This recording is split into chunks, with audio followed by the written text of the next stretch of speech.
Peringkat Indonesia dalam daftar negara paling kompetitif di dunia melorot 4 peringkat pada 2016. Pemerintah masih memiliki sejumlah pekerjaan rumah besar untuk membawa Indonesia menjadi bangsa yang besar dan memiliki daya saing tinggi. Apa saja pekerjaan rumahnya? Kami hadirkan fakta dan datanya.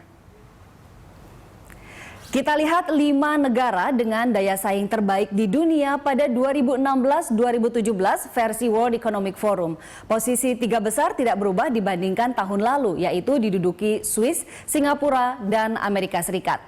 Sementara Belanda naik 1 peringkat ke posisi 4, Jerman di posisi kelima turun 1 peringkat dibandingkan tahun sebelumnya. World Economic Forum menyusun daya saing sebuah negara mengacu kepada 12 pilar, mulai dari institusi, infrastruktur, makroekonomi hingga efisiensi pasar, tenaga kerja, pertumbuhan pasar keuangan, dan juga inovasi. Kita tengok bagaimana daya saing negara-negara di ASEAN. Secara global, Singapura menduduki posisi kedua dengan skor 5,72, membaik dibandingkan tahun lalu yang tercatat 5,68.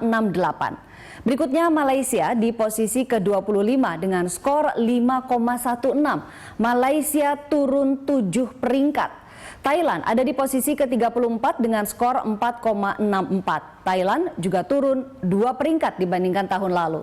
Indonesia di posisi ke-41, turun 4 peringkat dibandingkan tahun lalu. Namun skor Indonesia tetap, yaitu 4,52. Di bawah Indonesia ada Filipina. Pada 2014, Indonesia berada di peringkat ke-34 dengan skor 4,6, membaik dibandingkan 2013 yang berada di posisi ke-38. Sayangnya, pada 2015 skor daya saing Indonesia turun 0,1 menjadi 4,5. Ini membuat peringkat Indonesia melorot 3 level ke level 37. 2016 peringkat daya saing Indonesia lagi-lagi merosot 4 peringkat ke posisi 41 meski tidak ada perubahan pada skor. World Economic Forum melihat Indonesia memiliki sejumlah kekuatan dan juga perbaikan. Seperti misalnya Indonesia memiliki bonus demografi yang menjadikannya pasar terbesar ke-10 di dunia. Sektor keuangan Indonesia dalam setahun terakhir juga membaik, bahkan mampu naik 7 peringkat. Kondisi makroekonomi Indonesia juga relatif stabil, dilihat dari utang, keseimbangan anggaran, dan inflasi. Dan meski sektor komoditas yang menjadi andalan Indonesia tengah mengalami kelesuan berkepanjangan, sejumlah inovasi bermunculan di negeri ini. Sejumlah sektor masih harus menjadi perhatian pemerintah, dari sektor kesehatan dan pendidikan. Kesehatan dan pendidikan dasar Indonesia berada pada peringkat ke-100 secara global.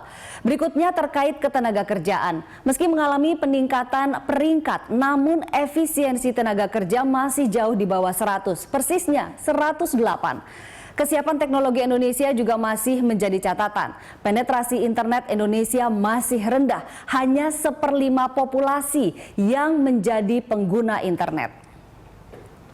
Kita akan elaborasi lebih dalam sejumlah kekurangan Indonesia secara detail. Yang terburuk adalah lama dan banyaknya prosedur yang harus ditempuh sebelum memulai bisnis.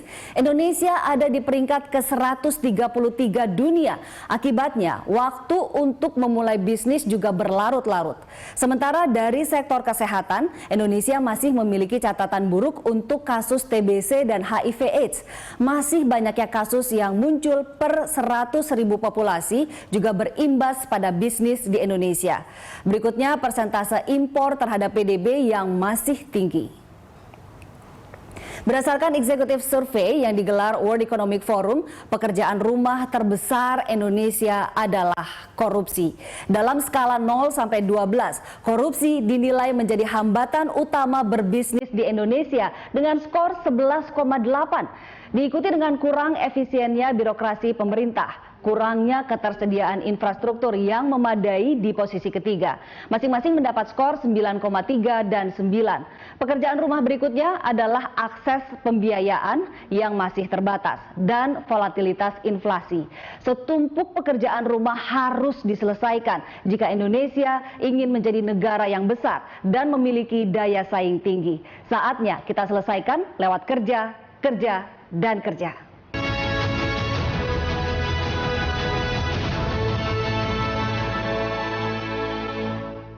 Sampai di sini Fakta Data, saya Ani Rahmi pamit. Sampai jumpa.